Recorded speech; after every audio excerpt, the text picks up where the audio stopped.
শুভ সকাল। মাস্টার শেষ পর্বে শিক্ষার্থীবৃন্দ, তোমরা কেমন আছো? তোমাদের সাথে আজকে অনলাইনে প্রথম ক্লাস। কোভিড-19 এই মহামারীতে তোমাদের পড়াশোনার অনেক ক্ষতি হয়েছে। তোমাদের পড়াশোনার ক্ষতি কিছুটা হলেও পুষিয়ে দেওয়ার জন্য আমরা অনলাইনে ক্লাস নেওয়ার চেষ্টা করছি। তো আজকে অনলাইন ক্লাসে তোমাদেরকে শুভেচ্ছা জানাচ্ছি।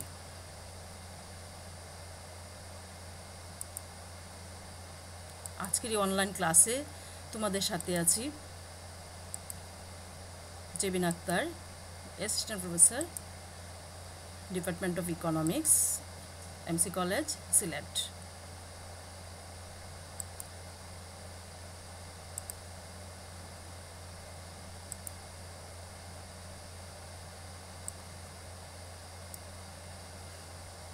Lesson content: MSS Final Economics, Subject Microeconomics, Chapter 6, Theory of Consumer Behavior.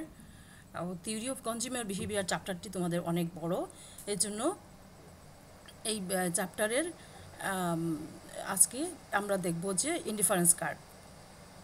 তো শুরুতেই আমরা ইনডিফারেন্স কার্ভ হয়তো বা তোমাদের কাছে কিছুটা হলেও পরিচিত, কারণ তোমরা মাইক্রো ইকোনমিক্স পড়ে আসছো অনার্সে। হ্যাঁ, তোমাদের আমরা জানি যে ইনডিফারেন্স কার্ভের মূল ভিত্তিটা আমরা একটু জেনে নেই যে ইনডিফারেন্স কার্ভের প্রবক্তা বা জনককে। হ্যাঁ, আমরা জানি যে হিক্স জানি, কিন্তু স্যার ওনার পুরো নাম হচ্ছে স্যার জন রিচার্ড হিক্স। উনি হচ্ছেন মূলত ইনডিফারেন্স কার্ভের প্রবক্তা। তো উনি 1904 সালে জন্মগ্রহণ করেন। উনি একজন ব্রিটিশ অর্থনীতিবিদ, ব্রিটিশ একজন ইকোনমিস্ট। উনি অর্থনীতির মাইক্রো ইকোনমিক্স এবং ম্যাক্রো ইকোনমিক্সের উপর উনি প্রচুর কাজ করেন, যার জন্য মূলত জেনারেল ইকুইলিব্রিয়াম এবং ওয়েলফেয়ার ইকোনমিক্সের নিয়ে উনি অনেক কাজ করেন। জেনারেল ইকুইলিব্রিয়াম এবং ওয়েলফেয়ার ইকোনমিক্সের উপর কাজ করার জন্য উনি 1972 সালে অর্থনীতিতে নোবেল প্রাইজ লাভ করেন। তো উনি মূলত হচ্ছেন একজন নিও কেনশিয়ান ইকোনমিস্ট। তারপরে হচ্ছে মাইক্রো ইকোনমিক্সে ওনার একটা গুরুত্বপূর্ণ টুলস হচ্ছে কি ইনডিফারেন্স কার্ভ অ্যানালাইসিস। তো আজকে আমরা দেখব যে এই ইনডিফারেন্স কার্ভ অ্যানালাইসিসের কি, ইনডিফারেন্স কার্ভ কি। মূলত উপযোগ ধারণাটা আমাদের অনেকেরই আছে, যে বা উপযোগ কিংবা ইউটিলিটি। উপযোগ বা ইউটিলিটি কি? উপযোগ বা ইউটিলিটি হচ্ছে কোনো জিনিসের মধ্যে যখন মানুষের অভাব পূরণের ক্ষমতা থাকে, সেই অভাব পূরণের ক্ষমতাটাই হচ্ছে ইউটিলিটি বা উপযোগ। তাইলে আমরা কি বুঝলাম যে এই উপযোগটাকে আধুনিক অর্থনীতিবিদ আলফ্রেড মার্শাল, তারপর হচ্ছে আরও প্রমুখ, তারা বলেন যে এই উপযোগটাকে কি প্রত্যেকটা পণ্যের উপযোগকে সংখ্যার মাধ্যমে পরিমাপ করে ওনারা কনজিউমার বিহেভিয়ার ব্যাখ্যা করেন। কিন্তু যার জন্য ওনাদেরকে কি বলা হয়? ওনাদেরকে বলা হয় হচ্ছে কার্ডিনালিস্ট অর্থনীতিবিদ। হ্যাঁ, আর পরবর্তীতেই দেখা গেল যে স্যার জন হিক্স এবং আরও অন্যান্যরা বলেন যে কি উপযোগ হচ্ছে একটা মনস্তাত্ত্বিক বিষয়। উপযোগকে কখনো সংখ্যার মাধ্যমে উপযোগকে প্রকাশ করা যায় না। তো ওনারা বললেন যে উপযোগকে পর্যায়ক্রমে উপযোগকে একটা পণ্যের উপযোগ পর্যায়ক্রমে প্রকাশ করা যায়, এবং পর্যায়ক্রমে প্রকাশ করে উনি কনজিউমার বিহেভিয়ার ব্যাখ্যা করেন। তা এর জন্য ওনাদেরকে বলা হয় হচ্ছে কি অর্ডিনালিস্ট অর্থনীতিবিদ। তো অর্ডিনালিস্টদের মধ্যে হচ্ছে নিরপেক্ষ রেখার সাহায্যেই মূলত উপযোগকে পর্যায়ক্রমে দেখানো যায়। তো ওনারা বলেন যে উপযোগকে যদি আমরা প্রথম পর্যায়, দ্বিতীয় পর্যায়, তৃতীয় পর্যায় এইভাবে দেখি, তাহলে কনজিউমার বিহেভিয়ারটা ব্যাখ্যা করা যায়।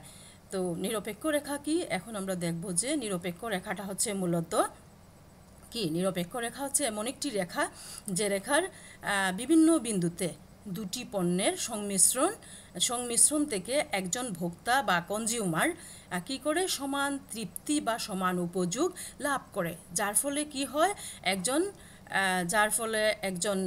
ভোক্তা বা কনজিউমার ওই বিন্দুতে তার পছন্দটা হচ্ছে নিরপেক্ষ হয়ে পড়ে, এবং সে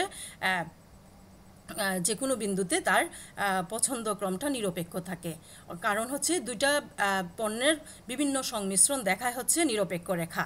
এই বিভিন্ন সংমিশ্রণে কি হয়, কনজিউমার বা ভোক্তা সমান উপযোগ লাভ করে। তো সমান উপযোগ লাভ করার কারণে কনজিউমাররা কি করে, প্রত্যেকটা বিন্দুতে নিরপেক্ষ থাকে। এই জন্য এই রেখার নাম হচ্ছে কি, এই জন্য এই রেখার নাম হচ্ছে ইনডিফারেন্স কার্ভ বা নিরপেক্ষ রেখা।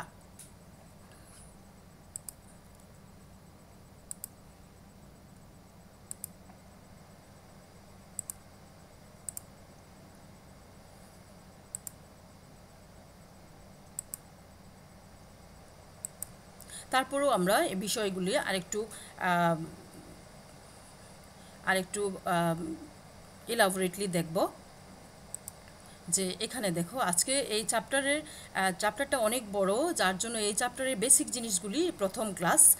বেসিক জিনিসগুলি যদি আমরা না জানি তাহলে কিন্তু ভিতরে যে আমাদের অনেক টপিকগুলি আছে এগুলি বোঝা কঠিন হয়ে যাবে। এই জন্য বেসিক প্রত্যেকটা জিনিসগুলি আজকে আমরা একটু সংক্ষেপে দেখে নিব। যে প্রথমেই দেখো, ইনডিফারেন্স কার্ভ বা প্রেফারেন্স ইনডিফারেন্স কার্ভ বা আইসো ইউটিলিটি কার্ভ। তারপরের যে বিষয়টা সেটা হচ্ছে কি, drawing indifference curve from indifference schedule. এরপরেরটা হচ্ছে প্রপার্টিজ বা ক্যারেক্টারিস্টিক্স অফ ইনডিফারেন্স কার্ভ। এরপরের প্রশ্ন হচ্ছে যে indifference map and it's characteristics. এরপরের যে বিষয়টা সেটা হচ্ছে কি, স্লোপ অফ ইনডিফারেন্স কার্ভ। তাহলে আমাদের এখানে যে প্রত্যেকটা বিষয় আছে, প্রত্যেকটা বিষয় কিন্তু আমাদের বেসিক বিষয়। এই চ্যাপ্টারের বেসিক বিষয়গুলি আমরা একটু সংক্ষিপ্ত আকারে আজকের ক্লাসে দেখে নেব। তো প্রথমেই কিন্তু ইনডিফারেন্স কার্ভ সম্পর্কে আমরা বলে ফেলছি যে ইনডিফারেন্স কার্ভের প্রবক্তা সম্পর্কে আমরা জেনে গেছি। ইনডিফারেন্স কার্ভ কি, ইনডিফারেন্স কার্ভ এখানে আমরা দেখতে পাচ্ছি যে ইনডিফারেন্স কার্ভ আবার প্রেফারেন্স ইনডিফারেন্স কার্ভ কিংবা আইসো ইউটিলিটি কার্ভ। প্রেফারেন্স ইনডিফারেন্স কার্ভের এতগুলি নাম। হ্যাঁ, তো ইনডিফারেন্স কার্ভের হচ্ছে কি নিরপেক্ষ রেখা। তো নিরপেক্ষ রেখা মানে যে রেখার বিভিন্ন বিন্দুতে দুটি পণ্যের সংমিশ্রণ দেখায় এবং এই বিভিন্ন সংমিশ্রণ থেকে একজন ভোক্তা বা কনজিউমার সমান ইউটিলিটি লাভ করে, যার ফলে প্রত্যেকটা বিন্দুতে কি করে একজন ভোক্তা নিরপেক্ষ থাকে, যার জন্য এই ইনডিফারেন্স কার্ভের আরেকটি নাম হচ্ছে প্রেফারেন্স ইনডিফারেন্স কার্ভ। এবং আইসো ইউটিলিটি কেন, যেহেতু প্রত্যেকটা বিন্দু থেকেই সমান উপযোগ পাচ্ছে, সেই জন্য এই রেখার আরেকটা নাম হচ্ছে আইসো ইউটিলিটি কার্ভ। পরের বিষয়টা আমরা একটু দেখে নিচ্ছি যে ড্রয়িং ইনডিফারেন্স কার্ভ আমরা কীভাবে একটা ইনডিফারেন্স শিডিউল থেকে আঁকবো। এখানে পর্যায়ক্রমে প্রত্যেকটা বিষয় আমরা দেখব।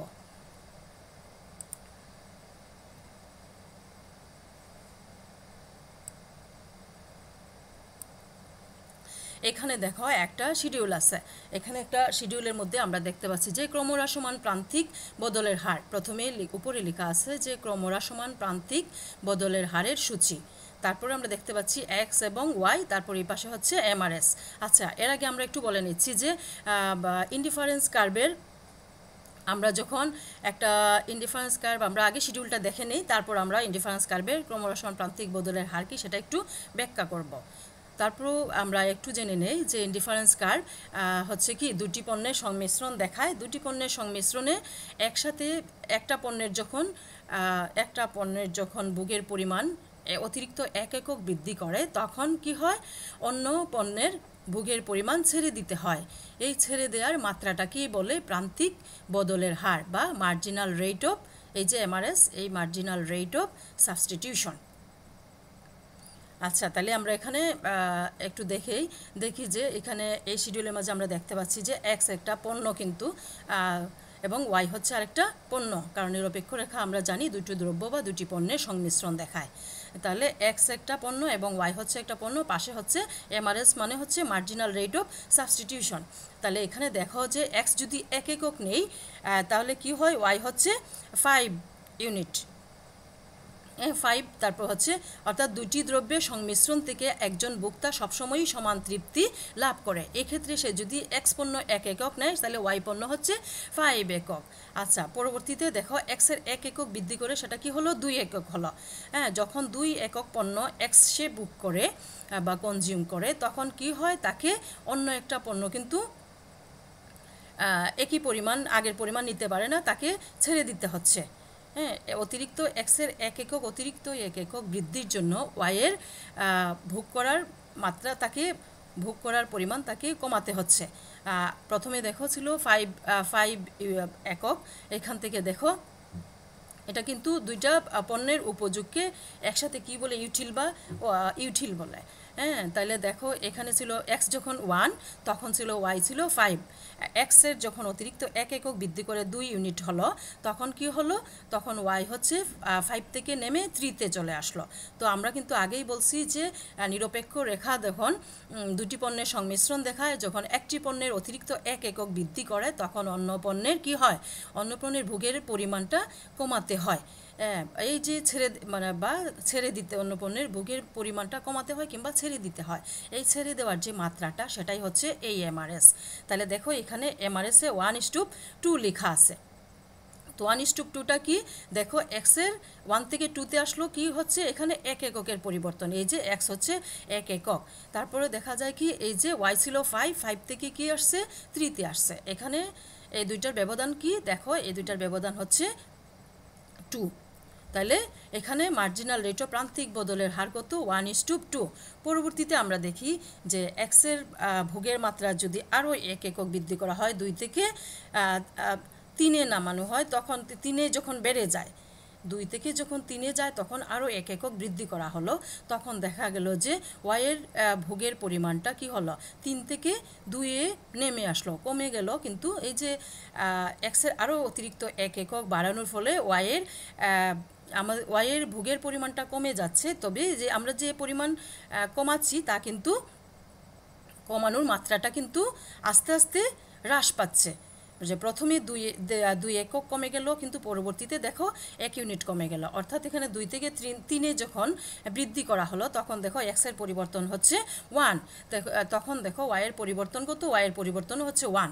তার মানে হচ্ছে কি, তার মানে হচ্ছে যে নিরপেক্ষ রেখায় দুটি পণ্যের যে সংমিশ্রণ দেখায়, সেই সংমিশ্রণ থেকে ভোক্তা কিন্তু সমান তৃপ্তি লাভ করে, যার জন্য প্রত্যেক বিন্দুতেই ভোক্তা কি নিরপেক্ষ থাকে। কিন্তু এখন কথা হচ্ছে যে এই ক্রমহ্রাসমান প্রান্তিক বদলের হার কেন, এটা হচ্ছে যে এক্স পণ্য যখন সে ভোগের অতিরিক্ত 1 একক যখন এক্সের পণ্য ভোগ করে, তখন ওয়াই পণ্য ভোগের মাত্রা তাকে কমাতে হয়। এই যে ভোগের ওয়াইয়ের পণ্য ভোগের ক্ষেত্রে যে ভোগটা যে ছেড়ে দিতে হয়, সেই ছেড়ে দেওয়ার মাত্রাটাকে কিংবা রেটটাকেই বলে প্রান্তিক বদলের হার। সেই প্রান্তিক বদলের হারটা কিন্তু আস্তে আস্তে হ্রাস পেতে থাকে, অর্থাৎ কমে আসতে থাকে। আমরা প্রথমে দেখলাম যে এখানে ছেড়ে দেওয়ার মাত্রা হচ্ছে 1 একক বৃদ্ধি করার ফলে ছেড়ে দেওয়ার মাত্রা ছিল 2। এখানে দেখো পরবর্তীতে যখন আরও অতিরিক্ত 1 একক বৃদ্ধি করা হলো, তখন ছেড়ে দেওয়ার মাত্রা কিন্তু এই 2 থেকে 1-এ নেমে আসলো। অর্থাৎ হচ্ছে এক্স পণ্যটা যখন অতিরিক্ত ভোগ করতে থাকে তখন এক্স পণ্যের উপযোগ কমতে থাকে, এবং এক্স পণ্যটা ভোগের ক্ষেত্রে একজন ভোক্তার আগ্রহটা কমে যায়, তখন সে কি করে, ওয়াই পণ্যটা ভোগের ক্ষেত্রে যে প্রথম যে এক্স পণ্য ভোগের জন্য যে ওয়াই পণ্য ভোগটা যে কমিয়ে দেয়, সেটা কিন্তু আস্তে আস্তে সেই ছেড়ে দেওয়ার মাত্রাটা আস্তে আস্তে হ্রাস পায়। কারণ হচ্ছে তখন এক্স পণ্য ভোগের উপযোগ কমে যায় এবং এক্স পণ্য ভোগের ক্ষেত্রে তার আগ্রহটা কমে যায়, যার জন্য সে কী করে, ওয়াই পণ্য ভোগের ক্ষেত্রে তার আগ্রহটা বেড়ে যায়। এই জন্য সে কী করে, যে ওয়াই পণ্যটা ভোগের ক্ষেত্রে যে ছেড়ে দিত, এক্স পণ্য ভোগের জন্য যে ওয়াই পণ্য ছেড়ে দেওয়া যে মাত্রাটা, সেই মাত্রাটা আস্তে আস্তে কমে যায়। এর জন্য এই প্রান্তিক বদলের হারটা হচ্ছে ক্রমহ্রাসমান বা diminishing marginal rate of substitution তাকে বলে। তাহলে আমরা এই শিডিউল থেকেই দেখতে পাচ্ছি মূলত এর জন্য এই নিরপেক্ষ রেখাটা কি হয়, কনভেক্স টু দ্য অরিজিন হয়। তাহলে আমরা এই শিডিউলে যা বা এই তালিকায় আমরা যা দেখতে পেলাম, তার ভিত্তিতেই কিন্তু আমাদের একটা নিরপেক্ষ রেখা অঙ্কন করা সম্ভব। তো আমরা দেখে নিচ্ছি যে কিভাবে একটা নিরপেক্ষ রেখা অঙ্কন করা যায়।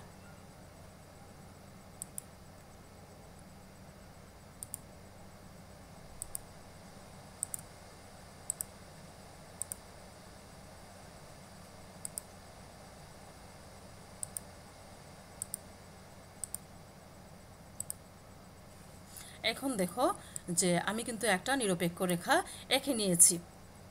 তো চিত্রটা হচ্ছে কি, একটা নিরপেক্ষ রেখার চিত্র। তো আমরা জানি যে কোনো একটা ফিগার যখন আমরা আঁকি, তার হচ্ছে দুইটা অ্যাক্সিস থাকে, একটা হচ্ছে হরাইজন্টাল অ্যাক্সিস, একটা হচ্ছে ভার্টিক্যাল অ্যাক্সিস। এখানে যেহেতু দুটি পণ্যের সংমিশ্রণ দেখায়, তাহলে দেখো হরাইজন্টাল অ্যাক্সিস বা ভূমি অক্ষ যেটা, এখানে হচ্ছে এক্স পণ্য, আর এখানে যে ভার্টিক্যাল অ্যাক্সিস এটা হচ্ছে ওয়াই পণ্য। তাহলে দেখো যে এক্স পণ্য এবং ওয়াই পণ্যের দুটি পণ্যের বিভিন্ন সংমিশ্রণ থেকে আমরা যে বিভিন্ন বিন্দুগুলি পাই সেই বিন্দুগুলি যোগ করলেই আমরা যে রেখা পাই সেটাই কিন্তু নিরপেক্ষ রেখা।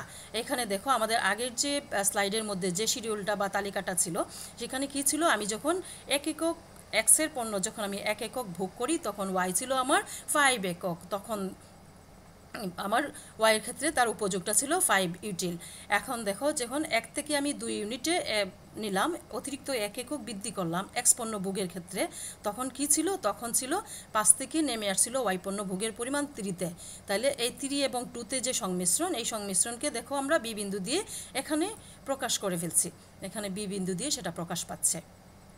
তারপর হচ্ছে যখন এক্স পণ্য ভোগের মাত্রা আরও বেড়ে গেল, যখন 2 থেকে 3-এ গেল, তখন দেখো আমার ওয়াই পণ্য কী ছিল, ওয়াই ছিল 2 ইউনিট, হ্যাঁ 2 একক। তখন 2 একক থেকে দেখো 2 একক এবং এদিকে হচ্ছে 3 একক, এই দুটি সংমিশ্রণে কি হচ্ছে, এখানে যে সংমিশ্রণকে সি বিন্দু দিয়ে দেখানো হচ্ছে। তাহলে আমি কি দেখো যে আমরা যখন শূন্য থেকে যখন আমরা 1 একক যখন এক্স পণ্য ব্যবহার করি তখন ছিল 5 একক ওয়াই পণ্য, তখন এই 1 এবং এই 5 দুটার যে সংমিশ্রণ এটাকে এ বিন্দু দিয়ে দেখানো হয়েছে। এই দেখো 3টা সংমিশ্রণ আছে এখানে। আমি যখন এক্স পণ্য 1 একক ব্যবহার করি, 1 থেকে যখন অতিরিক্ত 1 একক 2 ইউনিটে যাই, তারপর 3 ইউনিটে যাই, 3টা সংমিশ্রণ থেকে আমরা 3টা বিন্দু পাচ্ছি। এই 3টা বিন্দু এ, বি এবং সি, এই প্রতিটা বিন্দুতে আমরা কি জানি, নিরপেক্ষ রেখার প্রতিটা বিন্দুতে একজন ভোক্তা কি করে, সমান তৃপ্তি লাভ করে, যার জন্য সে প্রত্যেকটা বিন্দুতেই নিরপেক্ষ থাকে। আবার আমরা কি বলছি যে যখন একটা পণ্যের ভোগের পরিমাণ সে বাড়ায় তখন দেখা যায় অন্য পণ্যের ভোগের পরিমাণ তাকে কমাতে হয়। প্রথম দিকে দেখো এক্স পণ্য ভোগের পরিমাণ বাড়াতে গিয়ে ওয়াই পণ্য ভোগের মাত্রা তাকে ছেড়ে দিতে হয়েছে এবং ছেড়ে দেওয়ার মাত্রাটা ছিল অনেক বেশি। কিন্তু আস্তে আস্তে যখন এক্স পণ্য আরও বাড়াতে থাকে ভোগের পরিমাণ, তখন দেখো ওয়াই পণ্য যে আমরা ভোগ করা থেকে যে ভোগ যে কমিয়ে দিল, সেই কমিয়ে দেওয়ার মাত্রাটা কিন্তু আস্তে আস্তে কমে আসছে। এটা মূলত কিসের জন্য, এটা হচ্ছে কি প্রান্তিক বদলের হারের জন্য। তো আমরা জানি যে নিরপেক্ষ রেখার যে দুটি পণ্যের সংমিশ্রণে যখন একটি পণ্যের ভোগের পরিমাণ আমরা আস্তে আস্তে বৃদ্ধি করতে থাকি, তখন অন্য পণ্যের ভোগের পরিমাণ আমাকে ছেড়ে দিতে হয়, সেই ছেড়ে দেওয়ার মাত্রাটা আস্তে আস্তে হ্রাস পায়। এই জন্য নিরপেক্ষ রেখাটা কি, নিরপেক্ষ রেখা শেপটা হচ্ছে কনভেক্স টু দ্য অরিজিন হয়। তাহলে এখানে যে বিভিন্ন সংমিশ্রণ থেকে যে আমরা 3টা বিন্দু পাচ্ছি, এই বিন্দুগুলিকে যোগ করে যে আমরা আইসি রেখা, আইসি মানে ইনডিফারেন্স কার্ভ, যে রেখাটা পাচ্ছি সেটাই হচ্ছে নিরপেক্ষ রেখা বা ইনডিফারেন্স কার্ভ বা প্রেফারেন্স ইনডিফারেন্স কার্ভ কিংবা আইসো ইউটিলিটি কার্ভ। তাহলে আমাদের যদি একটা শিডিউল দেখা থাকে, তাহলে এই শিডিউল থেকে কি আমরা একটা নিরপেক্ষ রেখা বা ইনডিফারেন্স কার্ভ অঙ্কন করতে পারবো।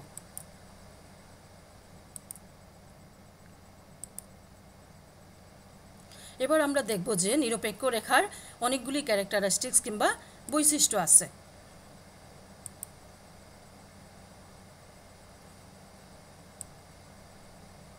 তো নিরপেক্ষ রেখার বিভিন্ন বিন্দু দুটি পণ্যের বিভিন্ন সংমিশ্রণ নির্দেশ করে। প্রথম যে বিষয়টা সেটা হচ্ছে কি, নিরপেক্ষ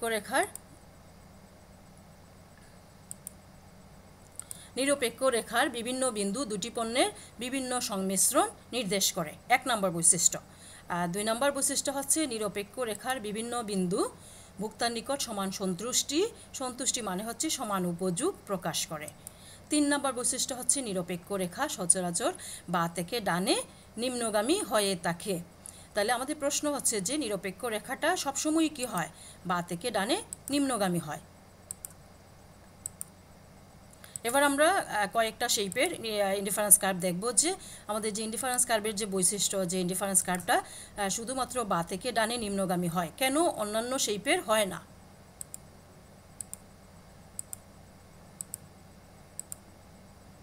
এখানে দেখো আমি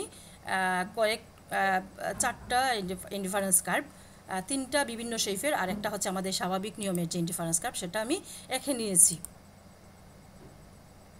আচ্ছা, এখন দেখো যে প্রথম যে চিত্রটা আমরা দেখতে পাচ্ছি, যে ফিগারটা আছে এখানে, ইনডিফারেন্স কার্ভ কি, ইনডিফারেন্স কার্ভ হচ্ছে বাঁ থেকে ডান দিকে ঊর্ধ্বগামী। তো বাঁ থেকে ডান দিকে ঊর্ধ্বগামী যদি হয়, তাহলে দেখো এখানে আমি যদি এ থেকে বি বিন্দুতে যাই, তাহলে কি হয়, উপযোগ কিন্তু এই এ থেকে বি বিন্দুতে উপযোগ বেশি হবে। একই কার্ভ কিন্তু একটাই, এখানে সরল রেখা, সেই সরল রেখা কিন্তু একটাই। একই সরল রেখায় দেখো উপযোগ, দুই ধরনের উপযোগ প্রকাশ পাচ্ছে। এ বিন্দুর চেয়ে বি বিন্দুতে উপযোগ হচ্ছে বেশি, কিন্তু আমরা জানি নিরপেক্ষ, একই নিরপেক্ষ রেখার বিভিন্ন বিন্দুতে কি হয়, বিভিন্ন বিন্দুতে উপযোগ সমান থাকে। তাহলে কি প্রথম যে চিত্রটা এখানে দেখা যাচ্ছে দুটি পণ্যের উপযোগী কিন্তু বেড়ে যাচ্ছে। তাহলে নিরপেক্ষ রেখার যে কিছু শর্ত আছে, যে নিরপেক্ষ রেখার প্রথম শর্ত হচ্ছে নিরপেক্ষ রেখার বিভিন্ন বিন্দুতে সংমিশ্রণ, দুটি পণ্যের সংমিশ্রণে সমান উপযোগ প্রকাশ করবে, সেটা কিন্তু এখানে লঙ্ঘিত হয়, যার জন্য নিরপেক্ষ রেখার আকৃতিটা কিন্তু এই যে স্ট্রেট লাইন, এই স্ট্রেট লাইন হবে না। আচ্ছা, তারপরের যে চিত্র এখানে দেখো নিরপেক্ষ রেখাটা আমরা দেখাচ্ছি কি, এই যে আইসি কার্ভ, এটা কি দেখাচ্ছি, যে এটা ভূমি অক্ষের সমান্তরাল বা হরাইজন্টাল এক্সিসের সমান্তরাল। কিন্তু এখানে দেখো যে এই চিত্রের মধ্যে দেখো যে একটা পণ্যের ভোগের মাত্রা কিন্তু ফিক্সড ধরে নেওয়া হয়েছে, যে ওয়াই পণ্যটা, আর এক্ষেত্রে এক্স পণ্যের একটা পণ্যকে ফিক্স ধরে আরেকটা কি করা হচ্ছে, আরেকটার ভোগের পরিমাণ বাড়ানো হচ্ছে। এক্ষেত্রে দেখো যে এ থেকে যখন বি বিন্দুতে যাচ্ছি, তাহলে কিন্তু একটা পণ্যের ভোগের পরিমাণ ফিক্সড, আরেকটা পণ্যের ভোগের পরিমাণ বেড়ে যাচ্ছে। কিন্তু আমরা জানি একই নিরপেক্ষ রেখায় যখন দুটি পণ্যের সংমিশ্রণ দেখায়, তখন একটা পণ্যের ভোগের পরিমাণ যখন আমরা বাড়াই, তখন আরেকটা পণ্যের ভোগের পরিমাণ আমাকে কমাতে হয়। কিন্তু এখানে স্থির ধরা হচ্ছে, একটা পণ্যের ভোগের পরিমাণ হচ্ছে মানে বা উপযোগ হচ্ছে স্থির, যার জন্য দেখো যে আরেকটা পণ্যের ভোগের মাত্রা এই যে এ বিন্দুতে যতটুকু আমরা উপযোগ পাচ্ছি, বি বিন্দুতে কিন্তু তার চেয়ে বেশি উপযোগ আছে শুধুমাত্র একটা পণ্যের ক্ষেত্রে।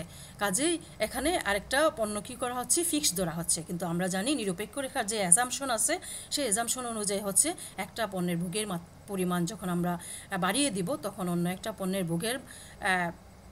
ভোগের ক্ষেত্রে কি ভোগের পরিমাণটা আমাকে কমাতে হবে।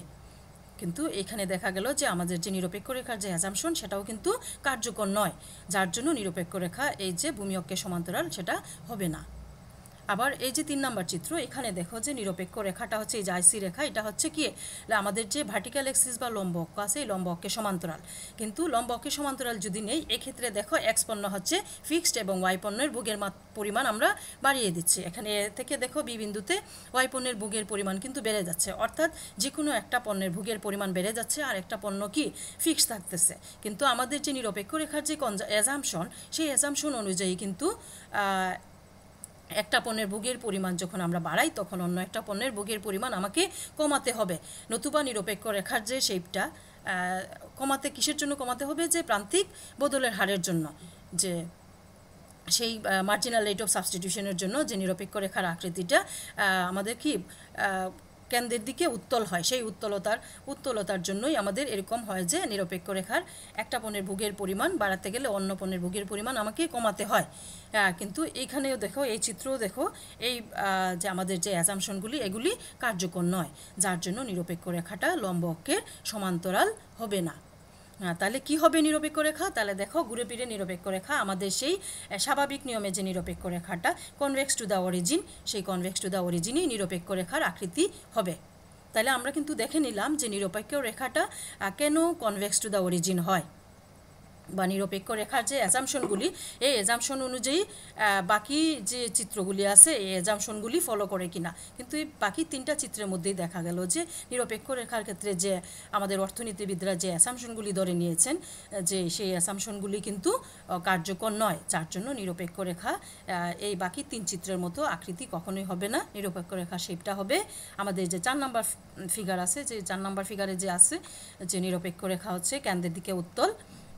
এখানে দেখো সবগুলি বৈশিষ্ট্যই কিন্তু পরিলক্ষিত হয়। এটা হচ্ছে ভোক্তার নিকট সমান সন্তুষ্টি প্রকাশ করবে, দুটি পণ্যের সংমিশ্রণ দেখাচ্ছে, তারপরে হচ্ছে একটা পণ্য যখন ভোগের পরিমাণ বাড়ানো হচ্ছে আরেকটা পণ্যের ভোগের পরিমাণ কমানো হচ্ছে। এজন্য নিরপেক্ষ রেখাটা কেন্দ্রের দিকে কি হয়, কেন্দ্রের দিকে উত্তল হবে। তাহলে এখানে আমরা 3টা বৈশিষ্ট্য দেখলাম। পরবর্তীতে আমরা দেখতে পাচ্ছি এখানে দেখো 4 নম্বর বৈশিষ্ট্য, যে নিরপেক্ষ রেখা মূল বিন্দুর দিকে উত্তল হয়ে থাকে, এটা হচ্ছে নিরপেক্ষ রেখা 4 নম্বর বৈশিষ্ট্য। এটা কিন্তু আগের স্লাইডগুলোতে আমরা কিছুটা আলোচনা করে ফেলেছি।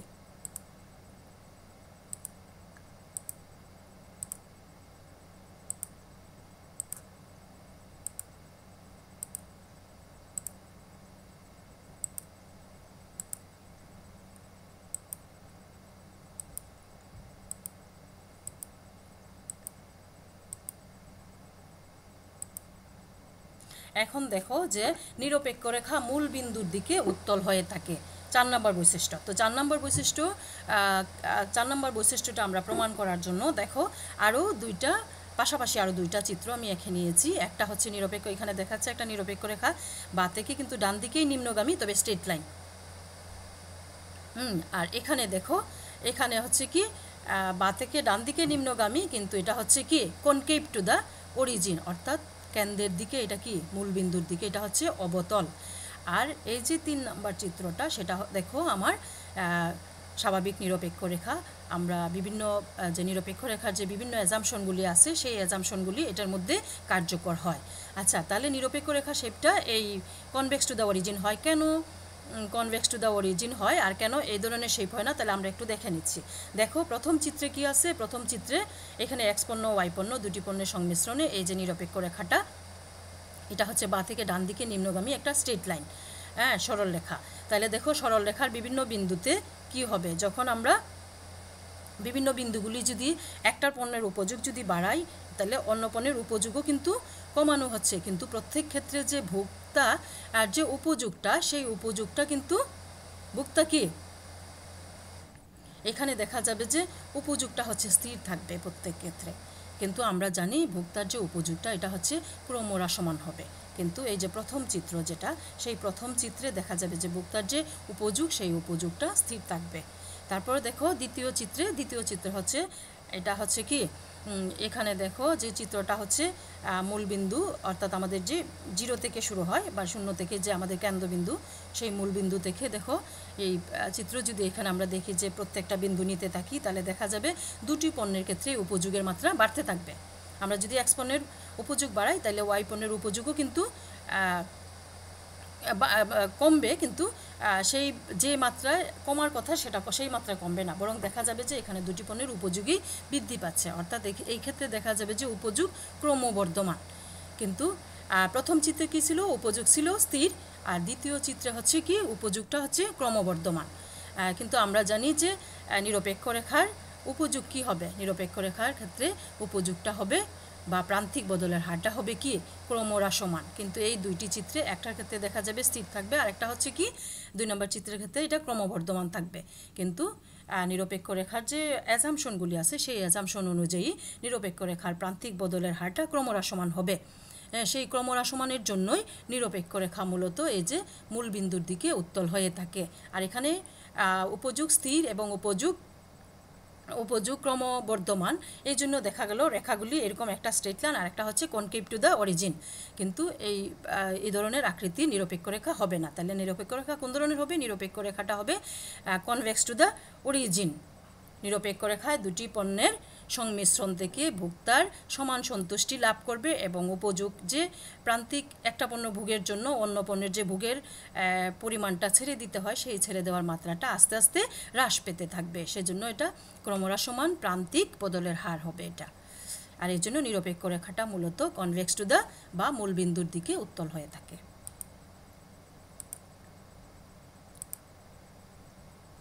5 নম্বর যে বৈশিষ্ট্য, এখানে দেখো নিচে নিরপেক্ষ রেখার তুলনায় উপরে নিরপেক্ষ রেখা সর্বদাই অধিক তৃপ্তি, আচ্ছা আমরা একটু অধিক তৃপ্তি প্রকাশ করে।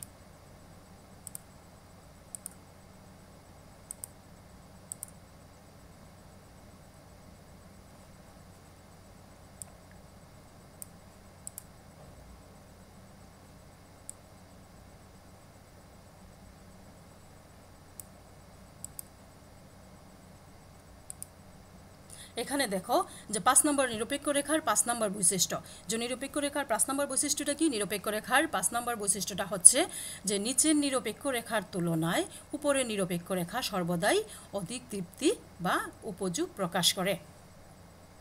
নিরপেক্ষ রেখায় এখানে দেখো যে আমরা বরাবরের মতোই যে দুইটা অ্যাক্সিসে এক্স পণ্য, এখানে হচ্ছে ওয়াই পণ্য দেখানো হয়েছে, যে আমি এখানে দুটা নিরপেক্ষ রেখা অঙ্কন করেছি, একটা হচ্ছে IC1 একটা হচ্ছে IC2।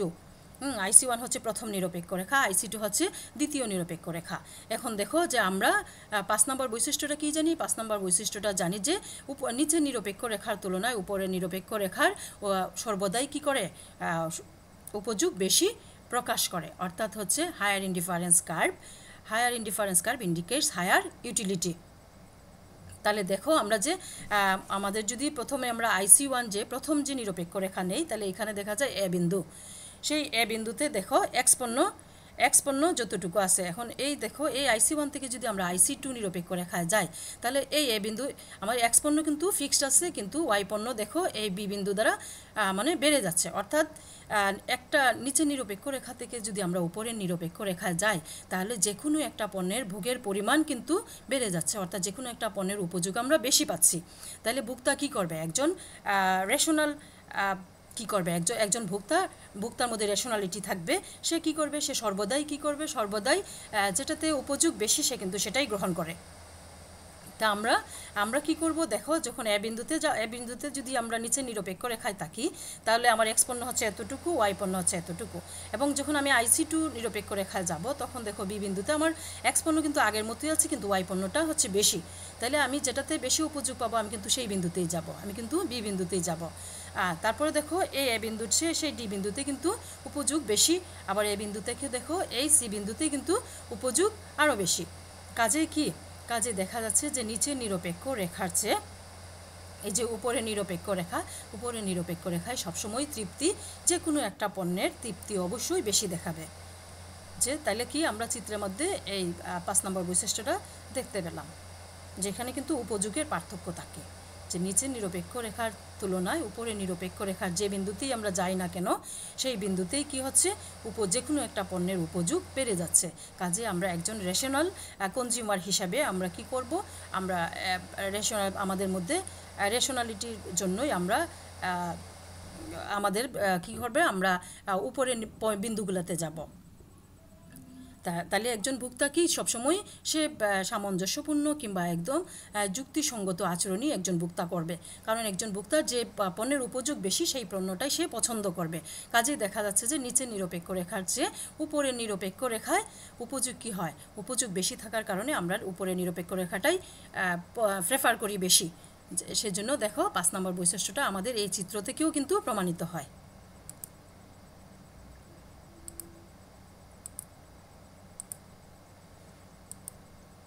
তারপরে 6 নম্বর বৈশিষ্ট্য দেখো। 6 নম্বর বৈশিষ্ট্যটা হচ্ছে দুটি নিরপেক্ষ রেখা পরস্পরকে কখনোই ছেদ করতে পারে না। দুটি নিরপেক্ষ রেখা কি পরস্পরকে কখনোই ছেদ করতে পারে না। আচ্ছা, তাহলে দেখো যে এখানে দুটি নিরপেক্ষ আমাদের বৈশিষ্ট্য, নিরপেক্ষ রেখার বৈশিষ্ট্য কি? নিরপেক্ষ রেখার বৈশিষ্ট্য হচ্ছে দুটি নিরপেক্ষ রেখা পরস্পরকে ছেদ করতে পারে না।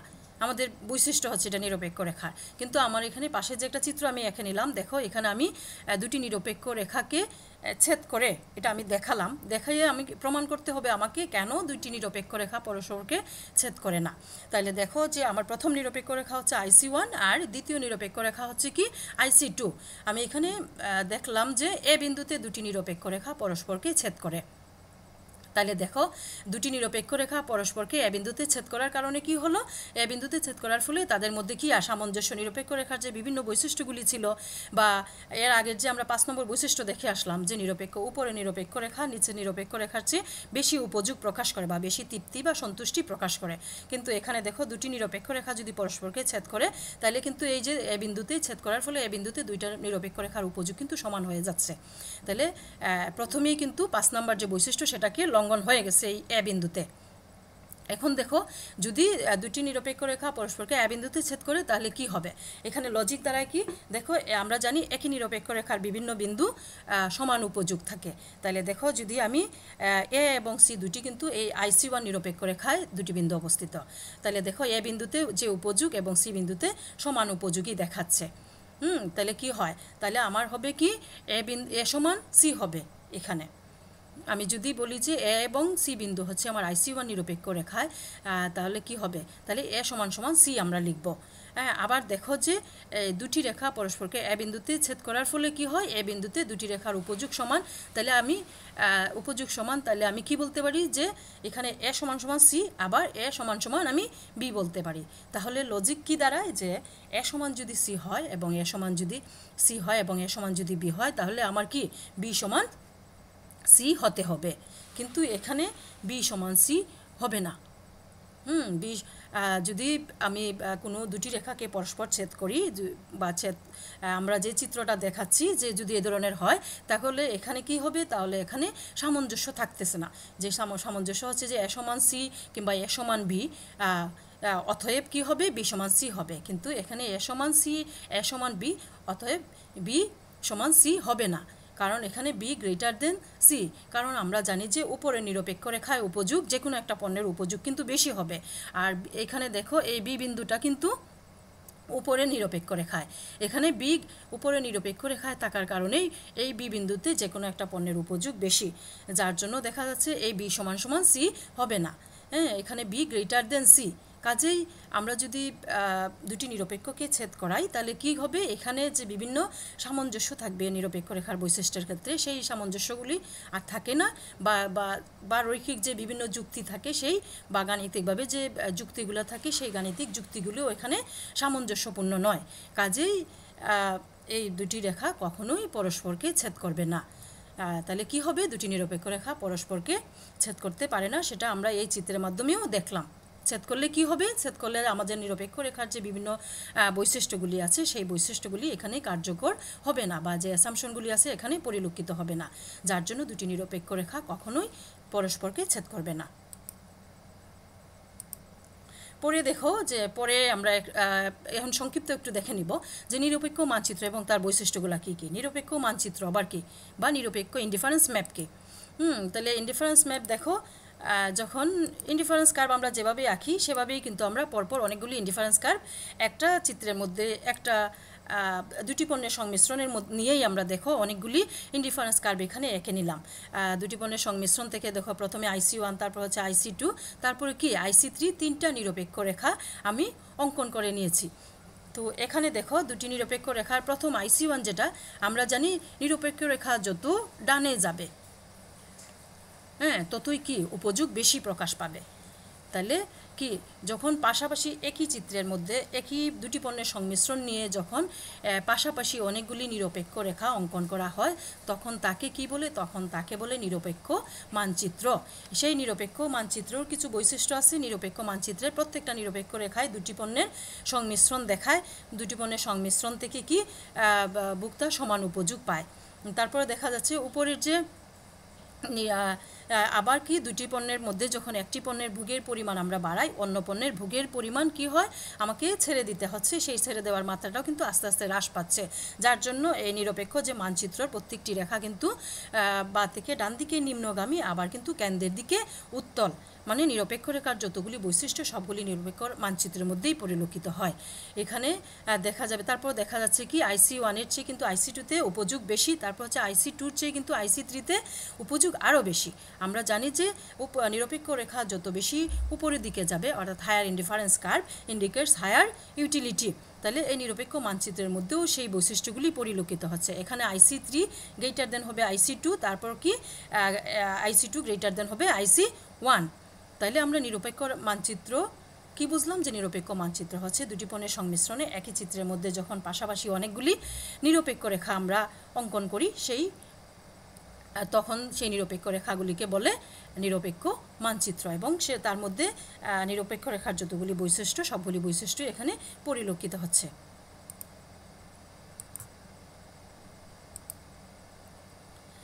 তারপর আমরা কি দেখব, তারপর আমরা দেখে নিচ্ছি যে স্লোপ অফ ইনডিফারেন্স কার্ভ, তার মানে কি ইনডিফারেন্স কার্ভেরও একটা স্লোপ থাকে, তার মানে স্লোপ কি ঢাল।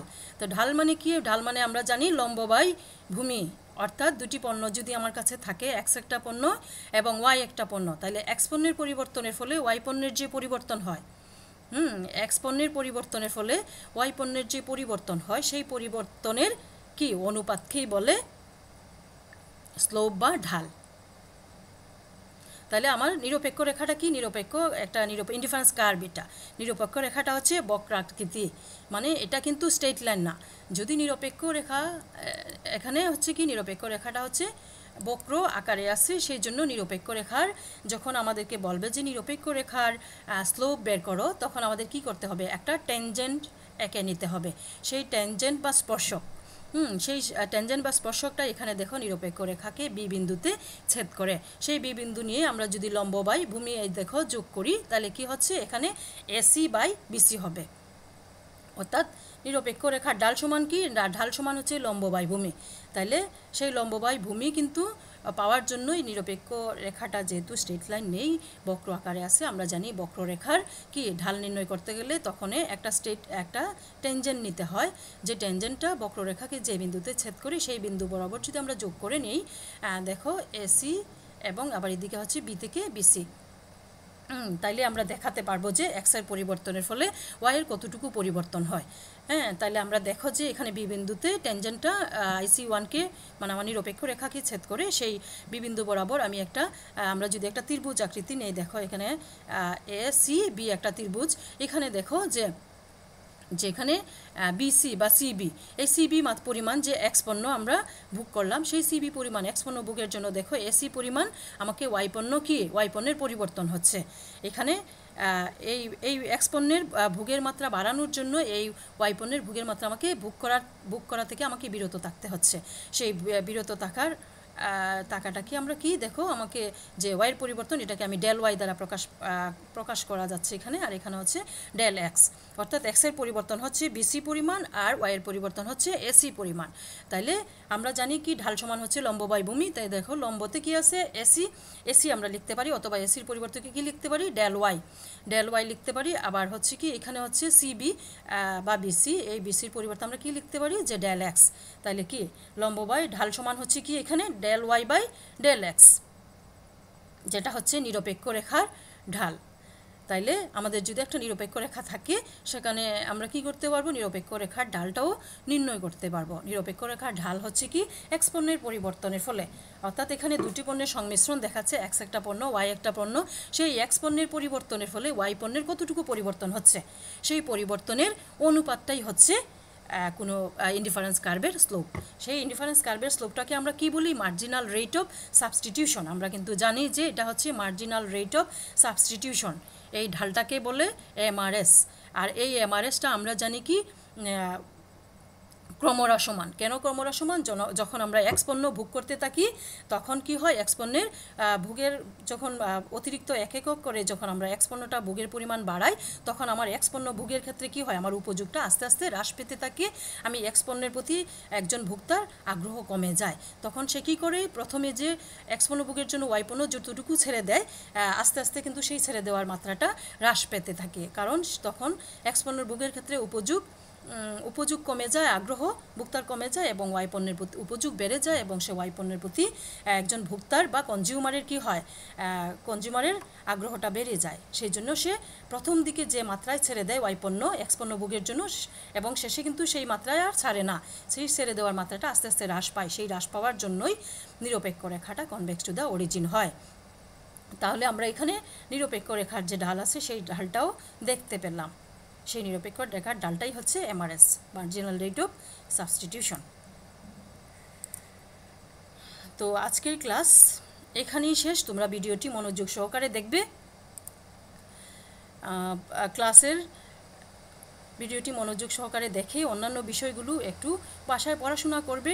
বাসায় পড়াশোনার কোনো বিকল্প নেই, পড়াশোনা চালিয়ে যেতে হবে। তোমরা একাডেমিক জীবন তোমাদের হচ্ছে শেষ, মাস্টার শেষ পর্বের স্টুডেন্ট তোমরা। তোমাদের আর হয়তো পড়াশোনা হয়তো একাডেমিক্যালি থাকবে না, কিন্তু চাকরি জীবনের অনেক পরীক্ষা থাকবে, অনেক পড়াশোনা থাকবে। কিন্তু এই সিস্টেমেটিক যে আমাদের পড়াশোনা বাংলাদেশের সিস্টেমে কিংবা সব জায়গায় যে সিস্টেম থাকে পড়াশোনার, এই সিস্টেমে শেষ করবো তোমাদের। কাজেই তোমরা মনোযোগ দিয়ে ভিডিওটি দেখবে এবং পড়াশোনা করবে। তো আজকের ক্লাস এখানেই শেষ তোমাদের। তোমরা ভালো থেকো, সুস্থ থেকো এবং নিয়মিত বাসায় পড়াশোনা চালিয়ে যাবে। তোমাদের সবাইকে ধন্যবাদ।